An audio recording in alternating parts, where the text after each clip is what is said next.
حضرات، آج ماہ شعبان المعظم کی 26 تاریخ ہے 1434 اور جولائی کی 6 تاریخ ہے 2013، اور آج ہم الحمدللہ سورہ مبارکہ مائدہ شروع کر رہے ہیں۔ سورہ نساء تمام ہو چکا ہے، تو آج سورہ مبارکہ مائدہ کی پہلی آیت کی تلاوت کا شرف ہم حاصل کریں۔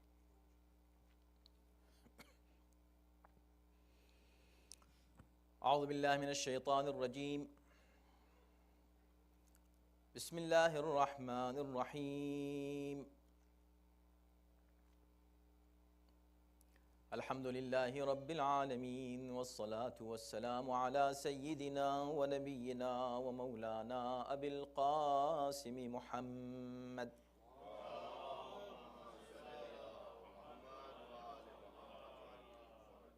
وآلہ الطیبین الطاہرین المعصومین ولعنۃ اللہ علی اعدائہم اجمعین۔ اما بعد فقد قال اللہ فی کتابہ الکریم، بسم اللہ الرحمن الرحیم، یا ایہا الذین آمنوا اوفوا بالعقود احلت لکم بہیمۃ الانعام الا ما يتلى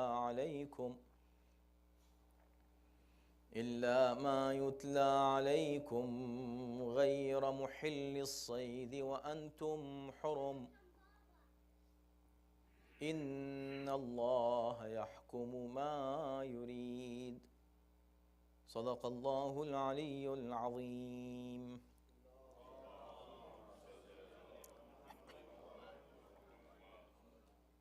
ارشاد ہو رہا ہے کہ اے ایمان والو، اپنے عہد و پیمان کو پورا کرو، تمہارے لیے چوپائے حلال کر دیے گئے ہیں علاوہ ان کے جو تمہیں پڑھ کر سنائے جا رہے ہیں،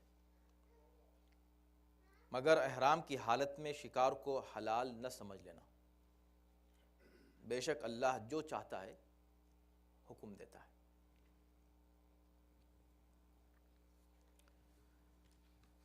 حضرات، یہ سورہ مائدہ جس کا آغاز آج ہم کر رہے ہیں،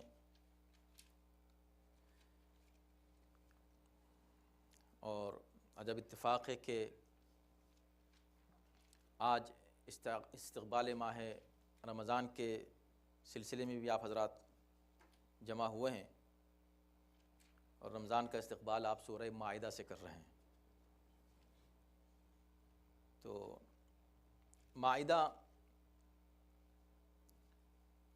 دراصل جو اس کا نام ہے، یا بلکہ کسی بھی سورے کا جو نام ہے، عموماً قرآن کا یہ انداز ہے کہ ناموں سے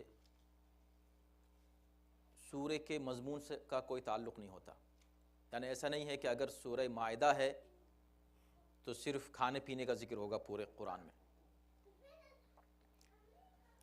بلکہ کوئی ایک لفظ لے لیا جاتا ہے کہ جو اس سورے میں استعمال کیا گیا ہے، جیسے کہ اسی سورے کے 112 آیت اور 114 آیت میں لفظ مائدہ آیا ہے، اور ایک واقعہ ہے جس کا تذکرہ اس سورے میں کیا گیا ہے حضرت عیسیٰ کے تعلق سے، کہ جب حضرت عیسیٰ کے اصحاب نے ان سے کہا کہ اے اللہ کے نبی، کیا آپ کا پروردگار، آپ کا خدا ہم پر آسمان سے مائدہ نازل کر سکتا ہے؟ تو فرمایا کیوں نہیں کر سکتا؟ تو کہا پھر آپ ہمارے لیے دعا کریں، اور حضرت عیسیٰ نے دعا کی کہ یا اللہ مائدہ نازل فرما، اور اس وقت مائدہ آسمان سے نازل ہوا۔ تو چونکہ اس واقعے کا تذکرہ ہے، اس لیے اس پورے سورے کا نام سورہ مائدہ رکھ دیا گیا۔ یہ بالکل جیسے سورہ بقرہ، تو وہاں ایک جگہ بقرہ کا ذکر ہے اور ایک واقعے کا ذکر ہے حضرت موسیٰ کی قوم کے ساتھ جو ہوا، کہ انہوں نے حضرت موسیٰ ہی کے سامنے اس گائے کے تعلق سے جو بھی واقعہ آپ کے سامنے، اس کو دہرانا نہیں ہے، جو ہوا، تو چونکہ بقرہ کا ذکر ہوا تو پورے سورے کا نام سورہ بقرہ رکھ دیا گیا. تو اس کا مطلب نہیں ہے کہ پورے سورے میں بقرہ کا ذکر ہوگا. تو ایک بات یہ صرف آپ کے ذہن میں ڈالنے کے لیے، تاکہ یہ بات ذہن میں رہے کہ سورے کے نام سے سورے کے مضمون کا کوئی خاص تعلق نہیں ہوتا، بہت زیادہ تعلق نہیں ہوتا، الا یہ کہ یہ لفظ کہیں پر آیا ہوا ہو اور اسی سے، تاکہ دوسرے سوروں سے اس کا امتیاز ہو سکے، اس لیے نام رکھ دیا جاتا ہے. البتہ سورہ مائدہ کس کو کہتے ہیں؟ وہاں پر جو لفظ مائدہ استعمال ہوا کہ آسمان سے مائدہ نازل ہو، مائدہ خوان یا طبق کو کہا جاتا ہے جس میں کھانا رکھا جاتا ہے. یعنی مائدہ اوریجنل کھانے کو نہیں کہتے، کھانے کو طعام کہتے ہیں. یہ طعام جس پلیٹ میں، ٹرے میں یا ڈش میں، آج کل کا لفظ صحیح استعمال کیا جائے تو ڈش میں رکھا جاتا ہے، اس ڈش میں جو کھانا ہوتا ہے اس ڈش کو مائدہ کہتے ہیں. تو یا اللہ ہمارے لیے آسمان سے مائدہ نازل فرما. اور کچھ روایات میں یہ بھی ہے کہ وہ جو واقعہ تھا مائدہ کے نزول کا، وہ فزیکل کھانا نہیں تھا، بلکہ وہ روحانی اور علمی غذا کی طرف اشارہ تھا کہ آسمان کی طرف سے، آسمان سے ہمارے اوپر ایک مائدہ علم اور حکمت اور معرفت نازل ہو. یہ بھی ایک روایت ہے بہر کیف، لیکن مائدہ کا مطلب طبق ہے. اب یہاں یہ جو سورہ ہے اس کا تھوڑا سا تعارف ہم کرا دیں اس سے پہلے کہ ہم آیت پر کچھ گفتگو کریں. یہ سورہ قرآن کے ان سوروں میں ہے جو سب سے آخر میں نازل ہوئے، بلکہ کہا جاتا ہے کہ یہ سورہ سب سے آخر میں نازل ہوا، آخری سورہ ہے، پورا سورہ آخری سورہ ہے.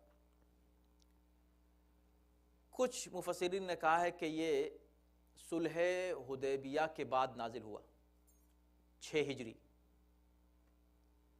کچھ کا کہنا ہے کہ نہیں، فتح مکہ کے بعد نازل ہوا، 8 ہجری کے بعد. امیر المومنین علیہ الصلوۃ والسلام سے ایک روایت ہے،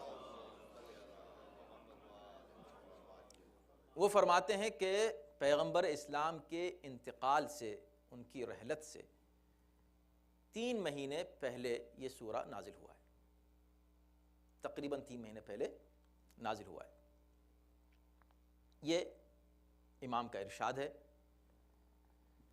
اور بھی مختلف روایات ہیں کہ کب اور کیسے نازل ہوا، لیکن اس پر سب متفق ہیں یہ کہ یہ آخری سورہ ہے اور آخر میں نازل ہوا. اور اس پر بھی متفق ہیں کہ یہ مدنی سورہ ہے. ظاہر سی بات ہے کہ چونکہ آخر میں نازل ہوا تو اس کو مدنی ہی ہونا چاہیے. تو جتنے بھی سورے ہیں آپ جب قرآن پڑھیں گے تو اوپر اس میں آپ لکھا ہوا پائیں گے مکی یا مدنی. مکی سے مراد یہ ہے کہ وہ سورہ کہ جو مکے میں نازل ہوئے، اور مدنی سے مراد وہ سورے جو مدینے میں نازل ہوئے. البتہ اس کی ایک اور تفسیر ہے، تشریح ہے جو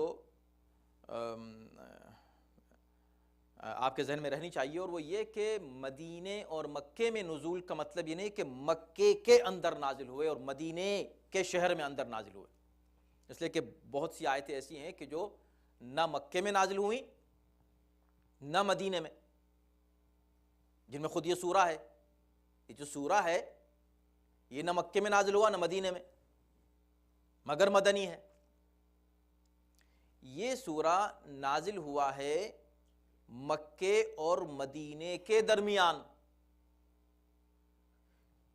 چنانچہ جیسے امیر المومنین علیہ السلام نے فرمایا کہ 3 مہینے پہلے یہ نازل ہوا، اس کی تائید ظاہر سی بات ہے کہ امام کی تائید کے لیے کسی اور روایت کو پیش کرنے کی ضرورت نہیں ہوتی ہے، لیکن ان لوگوں کے لیے کہ جو ان روایات کو تسلیم نہیں کرتے، اس کی تائید اس حقیقت سے بھی ہوتی ہے کہ اسی سورے میں وہ آیتیں ہیں جن کا تعلق غدیر سے ہے.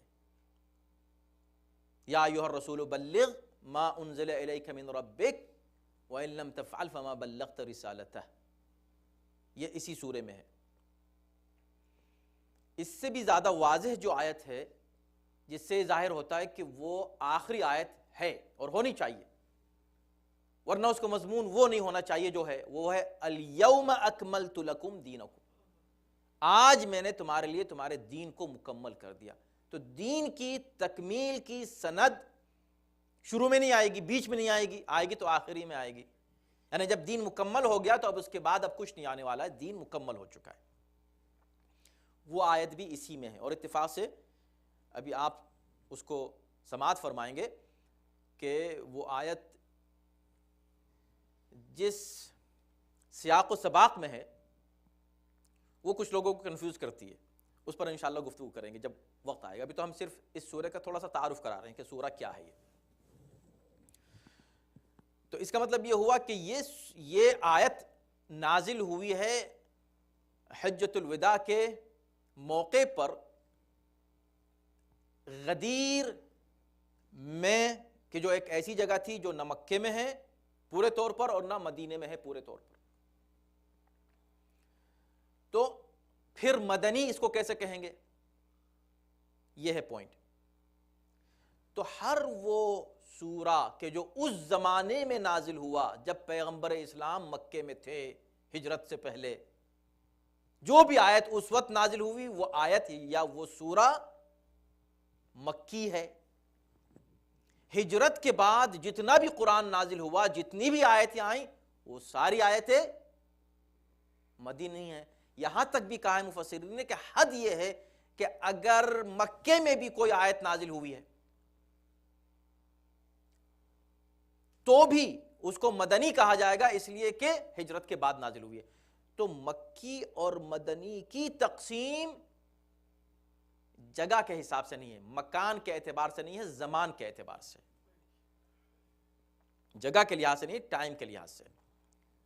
تو یہ بات آپ کے گوش گزار کی، اور اس سورے کی 120 آیتیں ہیں۔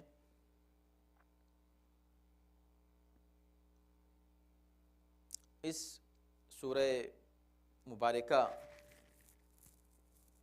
کی خصوصیت یہ ہے کہ اس میں ان احکام پر گفتگو کی گئی ہے جو آخری ایام میں جن کی ضرورت اوور آل اس زمانے میں جو معاشرہ تھا سب کو تھی۔ اب کیا مضامین ہیں اس میں، اس پر بھی مختصر سی ایک گفتگو ہو جائے، اور اس کے بعد پھر ہم اس آیت پر گفتگو کریں گے اور وقت تمام ہو جائے گا۔ اس سورے کے مضامین کو اگر ہم تقسیم کریں کہ کن کن موضوعات پر اس سورے میں گفتگو ہوئی ہے، تو ان کو ہم 3 مین اور بنیادی مفاہیم پر تقسیم کر سکتے ہیں۔ پہلا موضوع ہے عقائد و مسلمات، دوسرا موضوع ہے فقہ و اخلاق، یا اس کو احکام شریعت اور آداب معاشرت سے بھی تعبیر کیا جا سکتا ہے، اور تیسرا موضوع ہے تاریخی واقعات یا عبرت انگیز داستانیں۔ تو پہلا موضوع عقائد و مسلمات، اس میں کافی تفصیل اور دقت کے ساتھ توحید، رسالت اور امامت کا تذکرہ اس سورے میں کیا گیا ہے۔ اسی سورے میں وہ آیہ مبارکہ ہے جو بہت ہی واضح ہے، ایک بہت واضح پیغام ہے عام مسلمانوں کے لیے، جس میں فرمایا گیا ہے آیت نمبر 55 میں اسی سورے کی کہ مؤمنین کے ولی 3 ہیں، جبکہ اس کے علاوہ دیگر سوروں میں، خاص طور پہ سورہ بقرہ میں آیت الکرسی میں کہا گیا تھا کہ اللہ ولی الذین آمنوا، مومنین کا ولی بس اللہ ہے، ایک ولی ہے۔ اس میں کہا گیا ہے کہ 3 ولی ہیں، اور اسی سے اس آئے ولایت ہی سے یہ ثابت ہے کہ اس سورے میں جس شان سے توحید پر زور دیا جا رہا ہے اسی انداز سے رسالت پر اور اسی انداز سے ولایت اور امامت کے اوپر. اور اس کے بعد پھر ابھی ہم نے عرض کیا کہ غدیر کا اس کے اندر حوالہ ہے تو اس کا بھی تعلق عقائد سے ہے. یعنی چونکہ آخری ایام ہے تو ان تمام امور کو واضح کر دینا چاہتا ہے قرآن کہ جن پر بعد میں کسی طرح کا کوئی ڈسپیوٹ ہو سکتا ہے. اسلام کے سیاسی اور مذہبی امور اور اس کی قیادت کے تعلق سے خاص طور پر وضاحت کے ساتھ قرآن نے گفتگو کی ہے.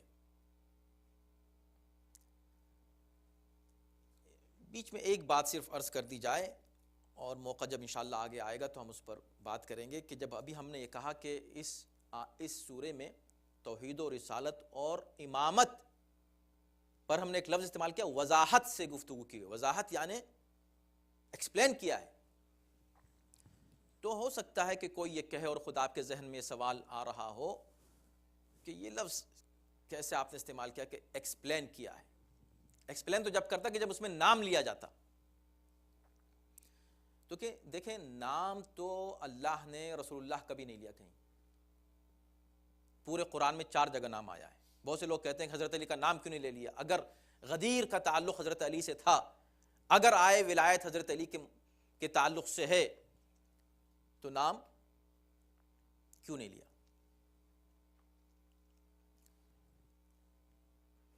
مثلا جہاں جہاں اللہ نے کہا ہے کہ اطیعوا اللہ واطیعوا الرسول، اللہ کی اطاعت کرو رسول کی اطاعت کرو، تو رسول کا نام لیا ہے. کس رسول کی اطاعت کرو؟ رسول 313 ہیں. تو یہ انڈرسٹوڈ ہے.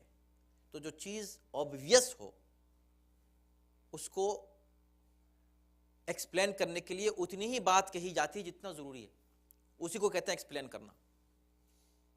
تو اللہ نے ایکسپلین کر دیا کہ اللہ کی اطاعت کرو رسول کی اطاعت کرو. اب آپ کہیں اور ایکسپلین کیوں نہیں کیا، نام کیوں نہیں لیا کہ کس رسول کی اطاعت کرو؟ بھئی رسول کی اطاعت کرو. تو یہ جو چیز واضح ہے، معلوم ہے کس رسول کی بات کی جا رہی ہے، وہاں وضاحت نہیں کی جاتی. پہلی ایک بات. دوسری بات جو بہت ہی سب سے اہم ہے، اس لیے کہ اکثر سوال ابھرتا ہے کہ نام کیوں نہیں ہے اہل بیت کا؟ اماموں کا جب اتنا اہم ہے، امامت اتنی ضروری ہے تو نام کیوں نہیں ہے؟ اللہ نام لے دیتا سارا مسئلہ ہی ختم ہو جاتا. ہرگز بھی مسئلہ ختم نہیں ہوتا. مسئلہ کبھی بھی ختم نہیں ہوتا. لیکن چلیں ہم یہ کہتے ہیں کہ نام لینے کی بات کی جاتی ہے. دیکھیں اللہ نے قرآن مجید کے لیے کہا ہے کہ انا نحن نزلنا الذکر وانا لہ لحافظون. ہم نے قرآن مجید نازل کیا اور ہم ہی اس کی حفاظت کرنے والے ہیں. حضرت علی کا نام اگر اللہ کہیں بھی لے دیتا، کسی ایک جگہ بھی لیا ہے، مگر اس طرح لیا ہے کہ لوگوں کی سمجھ میں اس وقت نہیں آیا. اور یہ اس وقت ہمارا موضوع چونکہ نہیں، ہم اس میں داخل نہیں ہونا چاہتے. ہم صرف اس ایک سوال کا جواب دے رہے ہیں کہ اللہ نے نام کیوں نہیں لیا. ہم ایمان کے چل رہے ہیں کہ اللہ نے کہیں نام نہیں لیا. چلیں کہیں بھی نام اگر نہیں لیا تو اگر کسی ایک جگہ بھی اللہ نام لے دیتا تو اس نام کو ہٹا دیا جاتا، باقاعدہ ہٹا دیا جاتا. آپ کہیں گے یہ کیسی بات کر رہے ہیں آپ، ایسے چاہنے والے، ایسے ماننے والے رسول پر جان نچھاور کرنے، ایسے قرآن کی حفاظت کرنے والے، یوں قرآن کو ماننے والے، نام کیسے نکال دیتے؟ اور ان کی ہمت کیا نکالنے کی؟ اللہ کہہ رہا میں حفاظت کروں گا، میں بچاؤں گا، تو وہ کیسے نکال دیتے؟ تو غلط بات ہے کہ وہ نکال دیتے. بالکل صحیح بات ہے کہ وہ نکال دیتے. اور یہ بھی صحیح بات ہے کہ اللہ نے حفاظت کی ہے قرآن کی. مگر آپ یہ دیکھیں کہ اللہ حفاظت کس طرح کرتا ہے کسی شے کی. کیسے حفاظت کی اللہ نے قرآن کی؟ اللہ کے حفاظت کرنے کا طریقہ کیا ہوتا ہے؟ کیا وہ فزیکلی آ کے آپ کو روکتا ہے کسی چیز سے، یا اس کے اسباب مہیا کرتا ہے کہ کیسے حفاظت کی جائے؟ رسول اللہ کو جب خطرہ ہوا، اس کو یاد رکھیے گا، بھولیے گا نہیں، اور اس کے بعد کوئی نادان ہی اس طرح کا اعتراض کر سکتا ہے اس مثال کے بعد. رسول اللہ کو جب خطرہ ہوا ہجرت کے موقع پر تو اللہ نے حفاظت کی کہ نہیں کی؟ اللہ نے کیا کہا تھا؟ واللہ یعصمک من الناس، اللہ تمہیں بچائے گا. یہ آخر میں کیا؟ تو کیسے بچایا؟ تو بچانے کا طریقہ کیا تھا؟ اسباب مہیا کرنا، ورنہ وہیں لیٹے رہتے اور وہیں سوئے رہتے اور وہیں پر موجود رہتے اور 40 کیا 400 بھی آ جاتے اور کچھ نہ کر سکتے. مگر اسباب مہیا کیے کہ وہ اس انداز سے باہر نکلے. حضرت علی کو سلایا، وہ یہ سمجھتے رہے کہ یہاں ہیں، پھر وہ پیچھے گئے اور ان کو نہ ملے پیغمبر اسلام. یہ ہے اسباب کا مہیا کرنا. اللہ اسباب مہیا کرتا ہے، اسباب کے ذریعے سے حفاظت فرماتا ہے. کہا ہم تمہاری حفاظت کریں گے، ایسے کریں گے. اسی طرح قرآن میں اللہ نے علی کا نام نہ لے کر قرآن کی حفاظت کی ہے. یہ ایک طریقہ تھا قرآن کی حفاظت کا اللہ کی طرف سے. اسباب یعنی کاز اینڈ ایفیکٹ کے اوپر پوری دنیا اللہ نے چلائی ہے. کہیں پر بھی اللہ نے اپنی تکوینی طاقت اور قوت اور اختیار کو اس طرح استعمال نہیں کیا ہے کہ زبردستی صاحب احد میں جیت گئے، زبردستی جیت گئے، بس انہوں نے کچھ کیا نہیں، تلوار چلائی نہیں، ہاتھ چلائے نہیں اور جیت گئے. ایسا نہیں. اسباب اللہ مہیا کرتا ہے. ان اسباب میں سے یہ سبب اللہ نے رکھا قرآن کی حفاظت کا. انا لہ لحافظون، ہم حفاظت کریں گے قرآن کی، کہ ہم علی کا ذکر قرآن کی تقریباً ہر آیت میں اس طرح کریں گے کہ وہ ذکر رہے گا، تم آیت کو بدل نہیں سکو گے. قرآن محفوظ رہے گا.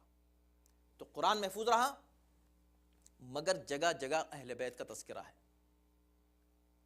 تقریباً ہر آیت میں اہل بیت کا ذکر ہے. تو علی کا نام نہ لینے کا مطلب یہ نہیں کہ علی کا ذکر ہی نہیں ہے. ولایت کا ذکر ہے، صاف صاف ذکر ہے، وضاحت سے ذکر ہے. ان لوگوں کے لیے تذکرہ ہے کہ جن کے پاس عقل سلیم موجود ہے. اور اس کی ایک چھوٹی سی مثال ہم پھر ایک یہ دے دیں کہ یہی سورہ مائدہ جس آیت سے مربوط و منسوب ہے، آیت نمبر 114 اسی سورہ کی پڑھیے گا. جب ہم وہاں پہنچیں گے تو اس پر انشاءاللہ ذکر ہوگا. اب اس سے زیادہ وضاحت اور کیا ہو سکتی ہے؟ کیا چاہتے ہیں انسان، مطلب کوئی بھی شخص کس طرح کی وضاحت چاہتا ہے؟ اس آیت میں یہ کہا گیا ہے کہ جناب عیسیٰ نے اللہ سے کہا اللہم ربنا انزل علینا مائدۃ من السماء تکون لنا عیدا لاولنا وآخرنا، پروردگار ہم پر آسمان سے مائدہ نازل کر. یہ سورہ مائدہ کی بات ہو رہی ہے. مائدہ نازل کر. مائدہ نازل کرنے سے جس وقت جب تو مائدہ نازل کرے گا تو وہ وقت اور وہ دن اور وہ موقع ہمارے لیے، بلکہ ہم سے پہلے والوں کے لیے اور ہم سے بعد میں آنے والوں، ہماری پوری قوم کے لیے ہمیشہ کے لیے وہ دن تکون لنا عیدن، عید کا دن بن جائے گا.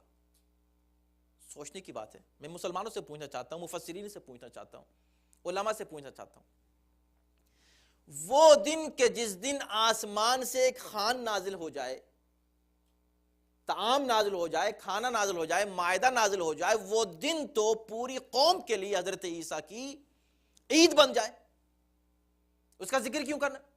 کیا ضرورت ہے اس کے تذکرے کی کہ بھئی یہ عید کا دن بن گیا تھا ان کے لیے، آسمان سے ایک کھانا نازل ہونا، وہ عید ہو جائے. اور اسی سورے میں یہ کہا جا رہا ہے کہ ہم نے آج تمہارے لیے دین کو مکمل کیا. وَأَتْمَمْتُ عَلَيْكُمْ نِعْمَتِي، میں نے تم پر اپنی نعمتیں تمام کر دیں. سوچنے کی بات ہے، نعمتیں تمام کر دیں. یہاں ایک خان، ایک چھوٹی سی نعمت، ہزاروں لاکھوں بے شمار نعمتوں میں سے ایک نعمت کا نام مائدہ ہے. اس کو چھوٹی سی نعمت کہہ سکتے ہیں آپ. ایک چھوٹی سی نعمت نازل ہو، وہ دن عید ہو جائے. اور جس دن مسلمانوں کے لیے تمام نعمتیں مکمل ہو جائیں، اس دن کا دن کوئی عید نہ ہو. تو مسلمانوں سے یہی ایک سوال ہے کہ بھئی چلو علی کا نام نہیں آیا، اتنے کھلے ہوئے اشارے ہیں، تو تم یہ تو بتاؤ کہ جس دن دین مکمل ہوا وہ کون سا دن تھا؟ جس دن نعمتیں تمام ہوئیں تمہیں اس دن کا پتہ ہی نہیں. اور اسی سورہ میں کہا جا رہا ہے کہ اس دن کا بھی پتہ ہونا چاہیے جس دن مائدہ جیسی نعمت آسمان سے نازل ہو. پوری قوم کو معلوم ہونا چاہیے کب نازل ہوئی تاکہ اس دن کو عید کے طور پر جو ہے مناتے رہیں. اور جس دن پورا دین مکمل ہو وَأَتْمَمْتُ عَلَيْكُمْ اللہ اپنی نعمتیں تمام کر دے, اس کا پتہ ہی نہیں قوم کو. اور کہہ رہے نام کہاں ہے, کس طرح چاہتے ہیں, کس طرح وضاحت چاہتے ہیں, ہر بات اتنی کھل کے بیان کر دی ہے قرآن نے. شرط یہ ہے کہ عقل انسان یوز کرے. تو یہ ہے سورہ مائدہ کی خصوصیات میں سے ایک خصوصیت. پھر اس میں اللہ سے منسوب اشیاء کی تعظیم اور حرمت کا حکم دیا گیا ہے. وہ انشاءاللہ آپ جب پڑھیں گے اور سنیں گے تو آپ کو لطف آئے گا. اللہ سے منسوب زمان اور مکان, کوئی جگہ اللہ سے منسوب ہو جائے, کوئی وقت اللہ سے منسوب ہو جائے. جیسے اسی میں شہر الحرام کا لفظ استعمال کیا گیا ہے, اور بیت الحرام, حرام یعنی محترم, محترم مہینہ, محترم مکان. تو یہ مہینہ اور مکان کیسے محترم ہوئے؟ اللہ کی نسبت سے. تو نسبت کے شعائر اللہ اس کا ذکر ہے, کعبے کی حرمت اور تعظیم کا تذکرہ ہے, عقیدہ تثلیث کی تردید وغیرہ. تو یہ ہے ایک حصہ ہوا عقیدے کے تعلق سے جس کا بڑے دلچسپ انداز میں اس سورہ میں تذکرہ کیا گیا ہے. دوسرے جو موضوعات ہیں دو جلدی سے ہم اس کا بھی ذکر کر دیں. فقہ و اخلاق کے اوپر بڑی گفتگو کی ہے. مثلا وضو, انشاءاللہ بہت جلد آپ سنیں گے, شاید رمضان ہی میں یہ موقع ہو جائے گا ہمیں اس کو بیان کرنے کا, کہ وضو کا طریقہ اتنے صاف ستھرے واضح انداز میں بیان کیا ہے کہ اگر بچہ بھی اس کو پڑھ لے تو کہے کہ یہ تو طریقہ اس طرح کا ہے قرآن میں. اور کیسے ہم کو یہ آج تک سمجھ میں نہیں آیا کہ اور کیا وضاحت چاہیے. تو وضو کیسے کیا جائے قرآن کی انہی آیات میں آئے گا. تیمم کا طریقہ کیا ہے, قسم کا کفارہ, گواہی کے اصول و قوانین, سفر حج کے آداب و احکام, شراب اور جوئے کی حرمت, حلال و حرام گوشت کی تفصیلات, حلال و طیب غذا کا تعین, شکار کے احکام اور کفارات, درجائی جانوروں کے شکار کے احکام, چوری کی سزا, جھوٹ اور رشوت خوری کی مذمت, کافروں سے دوستی کی حدیں, عہد و پیمان کی پابندی, عدل و انصاف کی تاکید, ظلم و فساد اور قتل و خونریزی کی مذمت اور اس کی سزا. یہ وہ اخلاقی اور فقہی مسائل ہیں جن کا تذکرہ ہوا ہے. بڑے اختصار سے ہم نے آپ کے سامنے پوری فہرست بیان کر دی 120 آیات میں جو باتیں بیان کی گئی ہیں. تیسرا جو موضوع ہے جس پر گفتگو اس سورے میں کی گئی ہے وہ ہے عقائد و احکام, جن کا ابھی ہم نے دو موضوعات کا ذکر کیا, عقیدہ یا اصول دین ہے یا فروع دین ہے. اصول و فروع کو اور بھی واضح طور پر پیش کرنے کے لیے اس کی مثالیں تاریخ سے قرآن نے دی ہیں, ہر جگہ دی ہیں. اس سورے میں خاص طور پر انڈیویجولز کا ذکر کیا ہے اور قوموں کا ذکر کیا ہے. حضرت موسیٰ کا ذکر ہے, حضرت عیسیٰ کا تذکرہ ہے, ان کے معجزات کا ذکر ہے, ان کے تعلق سے عیسائیوں کا جو عقیدہ ہے اس کی تردید ہے. گزشتہ اقوام کی داستانیں ہیں, مخصوصاً بنی اسرائیل کا ذکر جیسے سورہ بقرہ میں کیا گیا تھا, سورہ نساء میں بھی ہوا, آل عمران میں بھی آیا تھا, اس میں بھی ہے اور کافی تفصیل سے ہے. اور حابیل و قابیل کا واقعہ, ایک بھائی نے ایک بھائی کو قتل کر دیا تھا. توریت اور انجیل کا ذکر ہے. اور جو قرآن کا انداز ہے کہ جب وہ کسی کی برائی کرتا ہے تو صرف ایسا نہیں کہ ون وے صرف برائی ہو رہی ہے کسی کی, ایک قوم کی برائی ہو رہی تو بس قوم کی برائی ہو رہی. قوم میں اچھے لوگ بھی تو ہوتے ہیں, ساری قوم کہیں بھی پوری دنیا میں پوری قوم پوری نہیں ہوتی. نہ پوری دنیا میں کوئی بھی پوری قوم اچھی ہوتی ہے. ہر قوم میں اچھے اور برے ہوتے ہیں، کم یا زیادہ. تو قرآن کا انصاف یہ ہے کہ جب وہ اہل کتاب کی برائی کرتا ہے کہ اہل کتاب میں یہ غلطی ہے، یہ کمی ہے، تو اہل کتاب میں جو اچھے لوگ ہیں ان کی تعریف بھی کرتا ہے. چنانچہ وہ قرآن نے کی ہے، اچھے لوگوں کی تعریف، اہل کتاب کے اچھے لوگ. اور اس کے بعد پھر حضرت عیسیٰ کے معجزات میں اور یہی مائدے کے نزول وغیرہ کا تذکرے پر جا کر یہ سورہ تمام ہوتا ہے. اب جلدی سے ہم اس ایک آیت پر گفتگو کریں.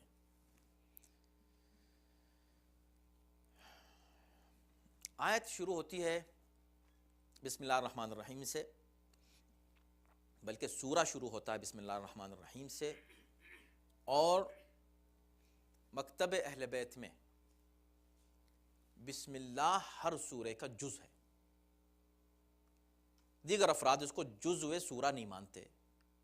یہ کہتے ہیں کہہ لو اچھی بات ہے، مگر جزء سورہ نہیں، علاوہ سورہ حمد کے. صرف سورہ حمد میں جزء سورہ مانتے ہیں.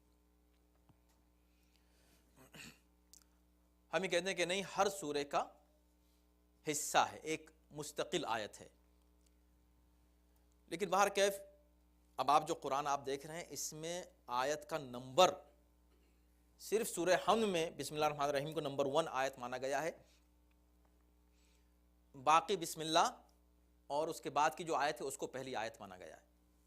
اس سے کوئی فرق نہیں پڑتا، اس لیے کہ نمبرنگ جو ہے اس پہ خود ہی بحث ہے کہ کتنی آیتیں ہیں، کہاں پر آیت رکنی چاہیے. کئی جگہ لوگوں نے 2 آیتوں کو ایک آیت مانا ہے، ایک آیت کو 2 مانا ہے. یہ ایک الگ بحث ہے. قرآن وہی ہے شروع سے لے کر بے سے لے کر اور سین تک، بسم اللہ کی بے سے اور والناس کے سین تک ایک ہی قرآن ہے، ایک حرف کا بھی فرق نہیں ہے. لیکن آیتوں کی تقسیم کس طرح ہوئی ہے یہ ایک الگ بحث ہے. البتہ قرآن میں جہاں جہاں بسم اللہ ہے، بسم اللہ جزء سورہ ہم مانتے ہیں، اس کو الگ سے تبرکن پڑھنے کی بات نہیں ہے. تو کچھ ہمارے علماء نے کہا کہ اس کو یوں کر سکتے ہیں کہ اس کو جو نمبرنگ ہے آیت کی تو کوئی بات نہیں، اس کو ایک نمبر مان لیں، مگر اس کو سورے کے جز کے بجائے اس پہلی آیت کا جز مان لیں. یعنی بسم اللہ الرحمن الرحیم یا ایھا الذین آمنوا اوفوا بالعقود، اس طرح مان لیں.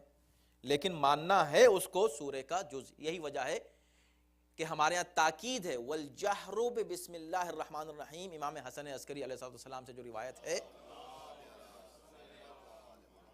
مؤمن کی علامات میں، اس میں یہ ہے کہ بسم اللہ الرحمن الرحیم کو مؤمن بآواز بلند پڑھتا ہے. اسی وجہ سے ان نمازوں میں بھی کہ جو اخفاتی نمازیں ہیں، یعنی جن میں آپ کو آہستہ سورے پڑھنے ہیں ظہر و عصر میں، اس میں بھی بسم اللہ بآواز بلند پڑھنی ہے. سورہ آہستہ پڑھیں، بسم اللہ زور سے پڑھیں. اس کے برعکس دوسرے لوگ ان نمازوں میں جن میں سورہ بآواز بلند پڑھتے ہیں اس میں بسم اللہ یا تو نہیں پڑھتے، یا اگر حسن ظن ہم رکھیں گے بھئی پڑھتے ہوں گے تو آہستہ پڑھ لیتے ہوں گے، لیکن بآواز بلند نہیں پڑھتا. یہ فرق ہے. یہی وجہ ہے کہ مومن کی علامتوں میں سے یہ ہے کہ بسم اللہ کو زور سے پڑھتا ہے. بسم اللہ کی اہمیت ہے. بسم اللہ پر چونکہ ہم بالکل شروع میں سورہ بقرہ جب شروع کیا تھا، بلکہ سورہ حمد جب شروع کیا تھا، تو اس پر کافی تفصیل سے کئی دروس ہمارے بسم اللہ پر تھے، تو ہم اس پر تفصیل میں نہیں جا رہے ہیں اس کے. ورنہ تو بے اور اسم اور رحمان اور رحیم اور خود اس کا فلسفہ بہت کچھ ہے اس میں بیان کرنے کے لیے، لیکن آج اتنا ہی کافی ہے کہ بسم اللہ الرحمن الرحیم جزو سورہ ہے. یا ایھا الذین آمنوا، اے صاحبان ایمان. دیکھیں سورہ نساء شروع ہوا تھا یا ایھا الناس سے، ٹھیک ہے. یہ سورہ شروع ہو رہا ہے یا ایھا الذین آمنوا سے. اور آپ کو معلوم ہے کہ اس خطاب کا فرق ہوتا ہے. قرآن جب مخاطب کرتا ہے کبھی یا ایھا الناس اور کبھی یا ایھا الذین آمنوا اور کبھی یا اہل الکتاب. لیکن یا اہل الکتاب میں یہی ہے کہ قل یا اہل الکتاب زیادہ تر آتا ہے.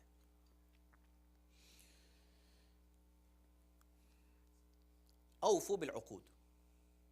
آج جو آپ لے کر اٹھے نا، اس لفظ کو یاد کر کے اٹھیں.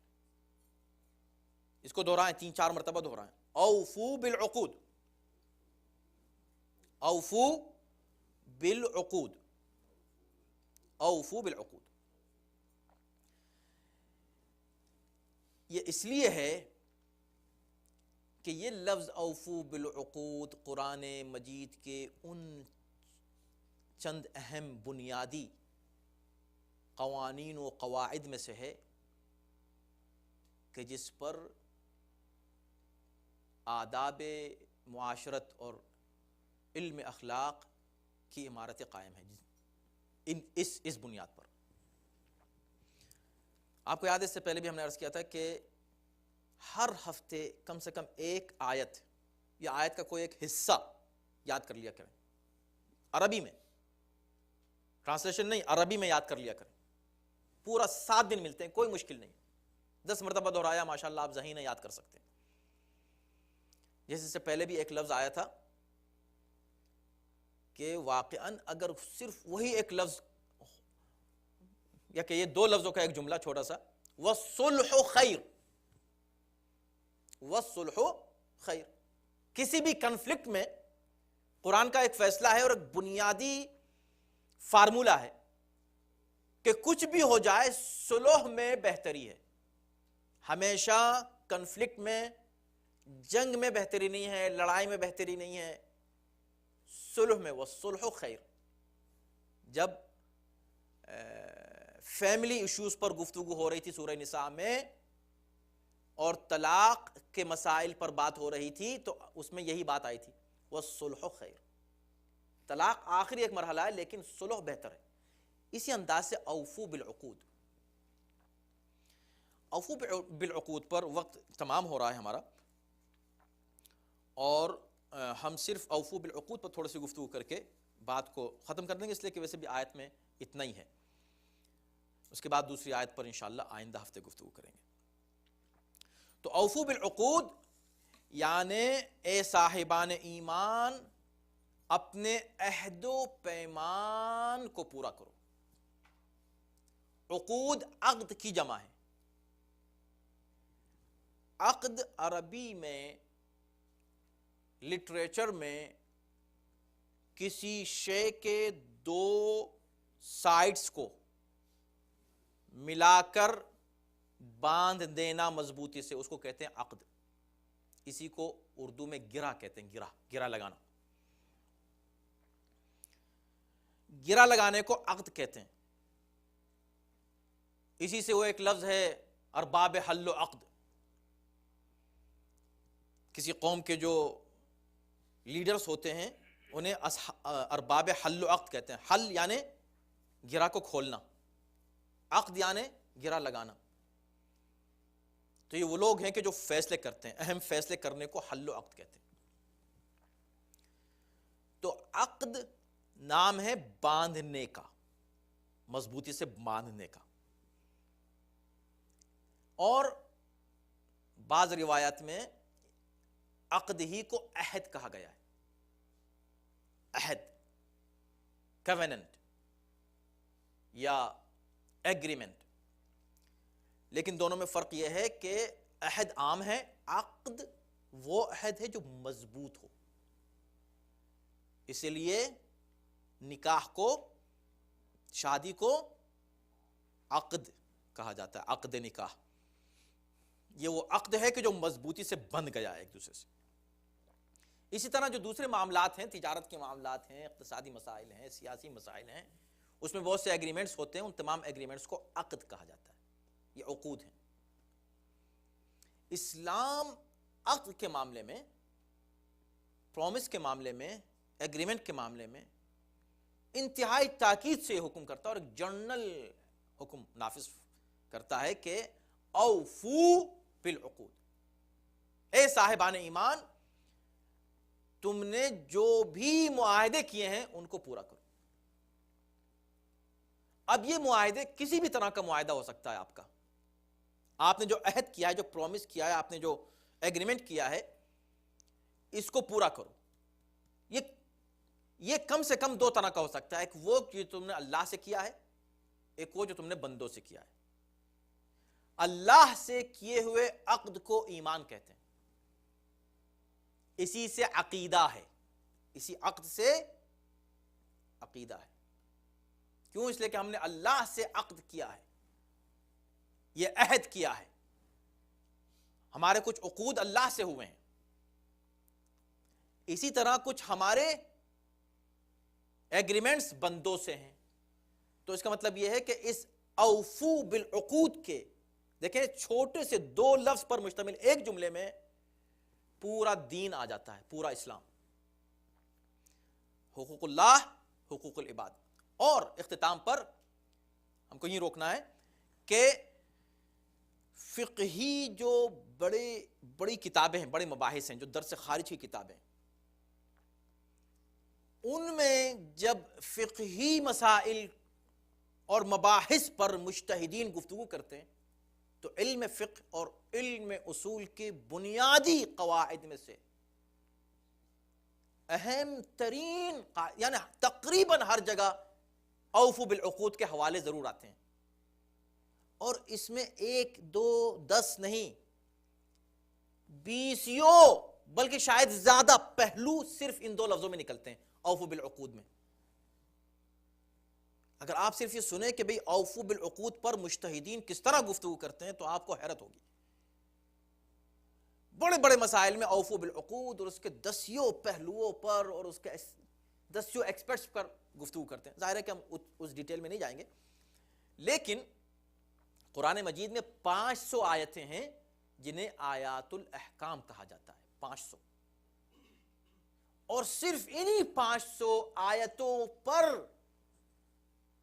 بیس کر کے ایک مجتہد دنیا کے ہر مسئلے کا جواب آپ کو دے سکتا ہے، ان 500 آیتوں میں سے۔ یہ ہے کمال قرآن کا، اور یہ کمال اس علم کا جو اہل بیت سے ہم کو ملا ہے۔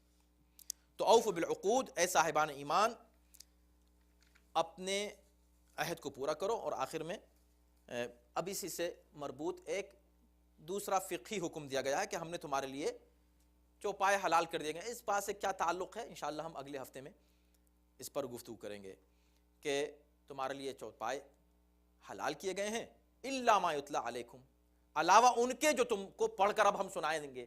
اس کا مطلب یہ کہ اللہ نے چیزوں کو بنیادی طور پر ہر چیز حلال ہے دنیا میں، ہر چیز، علاوہ اس کے جس کو اللہ کہہ دے یہ حرام ہے۔ اور بس یہ ہے کہ تم اپنی طرف سے کوئی چیز حلال و حرام نہ کرو۔ تم یہ مت سمجھ لینا کہ شکار حالت احرام میں حرام ہے، اور اللہ جو چاہتا ہے وہ حکم صادر فرماتا ہے، اللہ کی مرضی ہے، وہ بہتر جانتا ہے، وہ صحیح سمجھتا ہے کہ ہمارے حق میں کیا بہتر ہے، ہمارے لیے جو بھی بہتر ہے وہ حکم صادر فرماتا ہے۔ آیت تمام ہوئی، اور انشاءاللہ ہم اگلے ہفتے دوسری آیت پر گفتگو کریں گے۔ صلوات